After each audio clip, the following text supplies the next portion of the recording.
தமிழ் மக்களே வணக்கம். இன்னைக்கு ஒரு டிஃப்ரெண்ட் சப்ஜெக்டை பற்றி நம்ம பேசுவோம். இந்தியா சயின்ஸ் அண்ட் டெக்னாலஜியில் முன்னேறி இருப்பதற்கு சான்று. சமீபத்தில் ஐஐடி மெட்ராஸ் மாணவர்கள் ரயில்வேயுடன் இணைந்து தயாரித்து காட்டிய 422 மீட்டர் நீளமான ஹைப்பர் லூப் ட்ரெயின் சோதனை ஓட்டம்தான். அதற்காக அந்த இளம் விஞ்ஞானிகளை நாம் பாராட்ட வேண்டும். பாத்தியா, தமிழகம் எவ்வளவு முன்னேறி முதல் மாநிலமாக வந்திருக்குன்னு என்று சிலர் ஸ்டிக்கர் ஒட்ட வருவார்கள். அதையும் நாம் சகித்து கொள்ள வேண்டும். மத்திய ரயில்வே மந்திரி அஸ்வினி வைஷ்ணவ் ஆதரவுடன் இந்த சோதனை ஓட்டத்தை அவர்கள் நிகழ்த்தி காட்டியிருக்கிறார்கள். அது சில டிவிகளில் செய்திகளாக ஒரு ஓரமாக காட்டப்பட்டது. அது ஒன்றும் பெரிய டாஸ்மார்க் திறப்பு விழா அல்லவே விலாவாரியாக காட்டுவதற்கு. இந்த ஹைப்பர் லூப் ட்ரெயின் மூலம் 350 கிலோமீட்டர் தூரத்தை அரை மணி நேரத்தில் அனாயாசமாக கடந்துவிட முடியும் என்பதுதான் இதன் சிறப்பு அம்சம். அதாவது இந்த ட்ரெயின் செயல்பாட்டுக்கு வரும்போது கோவை சென்னை தூரத்தை 45 நிமிடத்தில் கடந்து விடலாம். விமானத்தை விட வேகமாக சென்று அடைந்து விடலாம். பலருக்கு இது வியப்பாக இருக்கலாம். நான் டாஸ்மார்க் சரக்கு போட்டுவிட்டு உளறுகிறேன் என்று கூட நினைக்கலாம். எலான் மஸ்க் 2013 இதை பற்றி பேசிய போது அமெரிக்க மக்களும் இப்படித்தான் நினைத்தார்கள், நம்பவில்லை. முதலில் எரட்டோஸ்தீன் என்ற வானியல் விஞ்ஞானி உலகம் உருண்டையானது என்று சொன்னபோது அலெக்சாண்ட்ரியா நாட்டு மக்கள் அவரை கல்லால் அடித்து துரத்தினார்கள். குடிப்பது உடல் நலத்துக்கு நல்லது என்று சொல்லி இருந்தால் அவர்கள் மாலை போட்டு வரவேற்றிருப்பார்கள்.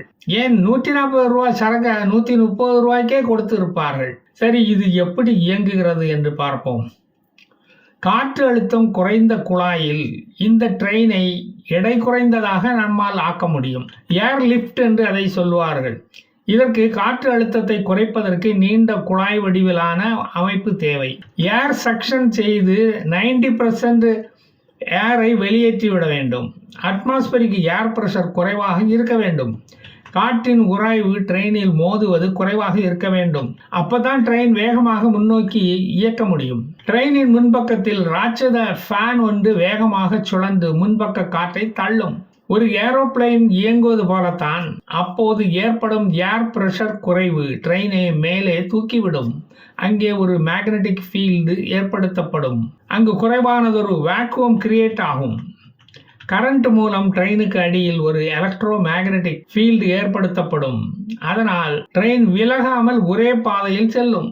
முன்பக்க ஃபேன் ஓடும்போது உந்துதல் ஏற்பட்டு ட்ரெயின் வேகமாக ஓடும்.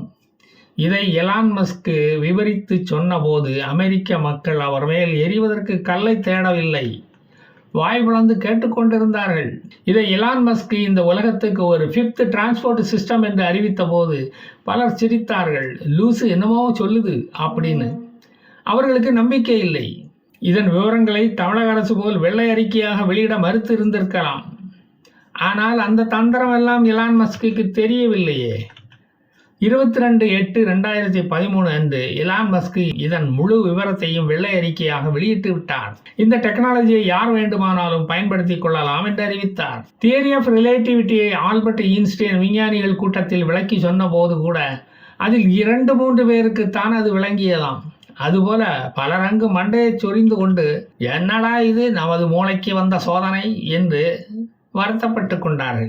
அழுத்தம் குறைவான குழாயில் மத்திய காற்று அழுத்தத்தை குறைத்து நீளவாக்கில் தூண்டுதலுக்கு மோட்டாரை இயக்கினால் ஏரியல் அழுத்தத்தில் ஏர் லிஃப்ட் ஆகி அடியில் உள்ள காந்த மண்டலத்தில் ட்ரெயின் வேகமாக இயங்கும் என்று அவர் சொன்னது நீட் ஃபெயிலான மூளைகளுக்கு சுத்தமா புரியவே இல்லை.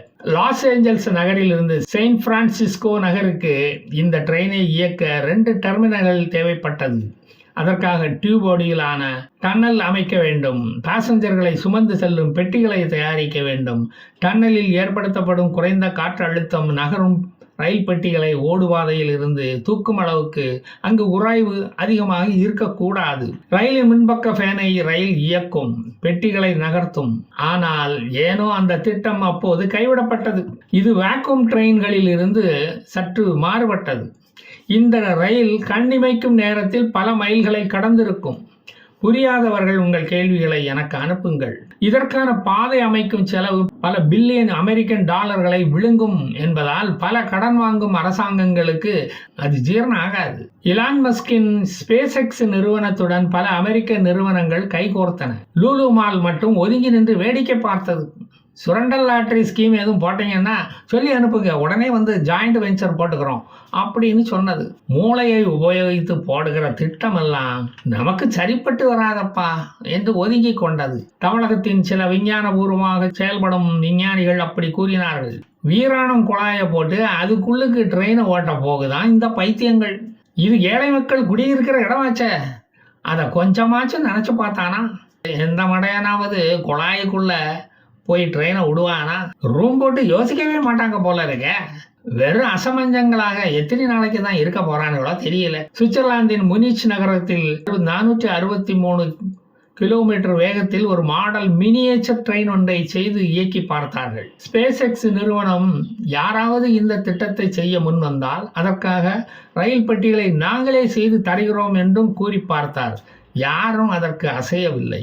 லாஸ் வெகாஸ் நகரில் முதல் ஹைப்பர் லூப் ட்ரெயின் நவம்பர் மாதம் 2020 இயக்கி பார்க்கப்பட்டது. அதன் வேகம் 172 கிலோமீட்டர் மட்டும்தான் இருந்தது. ஹைப்பர் லூப் 1 என்ற நிறுவனம் தொடங்கப்பட்டு அதற்கான முயற்சியில் இறங்கி அது தோல்வியை தான் கண்டது.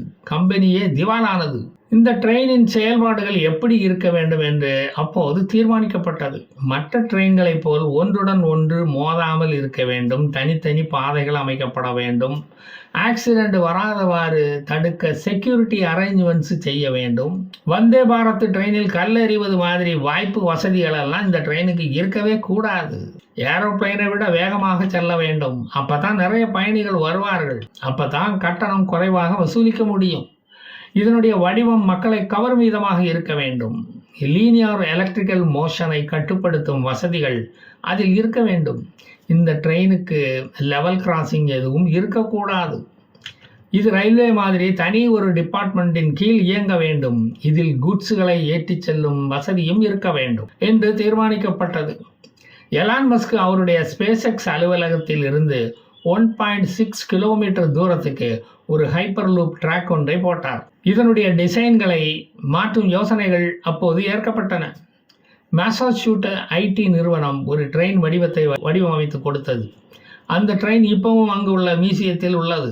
அந்த ட்ரெயினுக்கு எலக்ட்ரோ டைனமிக் சஸ்பென்ஷன் ஒன்றை அவர்கள் உருவாக்கி கொடுத்தார்கள். அதோடு பிரேக்கிங் சிஸ்டத்தையும் வடிவமைத்து கொடுத்தார்கள். முதலாக மனிதர்களால் உருவாக்கப்பட்ட அந்த ட்ரெயினில் MIT ஊழியர்கள் தான் பயணித்தார்கள். வேகம் 172 கிலோமீட்டர் தான் இருந்தது. அது அவருக்கு திருப்தி அளிக்கவில்லை. அத்துடன் அந்த திட்டம் நிறுத்தி வைக்கப்பட்டது. நெதர்லாந்திலும் சுவிட்சர்லாந்திலும் இதற்கான முயற்சிகள் எடுக்கப்பட்டு அது நிறைவேறாமல் போனது. சோதனைகள் தோல்வியில் முடிந்தது. ஹைப்பர்லூப் 1 என்ற நிறுவனம் நஷ்டப்பட்டது. கம்பெனி இழுத்து மூடப்பட்டது. இந்த நிலையில்தான் IIT மெட்ராஸ் மாணவர்கள் அஸ்வினி வைஷ்ணவ் ஆதரவுடன் இந்த முயற்சியில் இறங்கி வெற்றியும் பெற்றிருக்கிறார்கள். முதல் முயற்சியிலேயே 350 கிலோமீட்டர் வேகத்தில் இந்த ட்ரெயினை இயக்கி காட்டியிருக்கிறார்கள். இந்த மாடல் ட்ரெயின் ஓடியதை டிவியில் நீங்கள் பார்த்திருப்பீர்கள். இந்த ரயில் பெட்டிகளை கேப்சூல் என்றும் போர்டு என்றும் அழைக்கிறார்கள். இவை ஓடுபாதையில் உராய்வின்றி பறக்கும். 1000 கிலோமீட்டர் தூரத்தை 2.5 மணி நேரத்தில் கடக்கும். நீங்கள் கோவையில் இருந்து இந்த ட்ரெயினில் போனால் பாத்ரூம் போயிட்டு வருவதற்குள் சேலம் தாண்டி இருப்பீர்கள். டீ குடித்துவிட்டு தலை நிமிர்ந்து பார்க்கும்போது செங்கல்பட்டை தாண்டி கொண்டிருப்பீர்கள். மதிய சாப்பாடை உங்கள் வீட்டில் தான் சாப்பிட வேண்டியது இருக்கும். உங்கள் மனைவியும் உங்கள் வருகைக்காக முந்தானாள் வைத்த குழம்பை சூடாக்கி உங்கள் வரவுக்காக வழிமேல் விழி வைத்து காத்து கொண்டு இருப்பார்கள். விஞ்ஞானம் எவ்வளவோ முன்னேறி விட்டது பார்த்தீங்களா? முந்தானாள் சாப்பாடு கூட கெடாமல் இருக்கிறது. அது கெடுகிற இடம் உங்கள் வயிறு தான். இந்த ட்ரெயினில் போக Tatkal ticket, senior citizen quota எல்லாம் கிடையாதுப்பா. எல்லா மாநிலமும் டாஸ்மார்க் கடைகளை திறந்தால் தான் அந்த வருமானத்தில் இந்த திட்டத்தை நிறைவேற்ற முடியும். அரசாங்கத்துக்கு அப்பதான் நிதியே கிடைக்கும். எனவே நாமளும் சொல்லுவோம், சியர்ஸ். நான் மீண்டும் வருவேன். ஜெய் ஹிந்த்.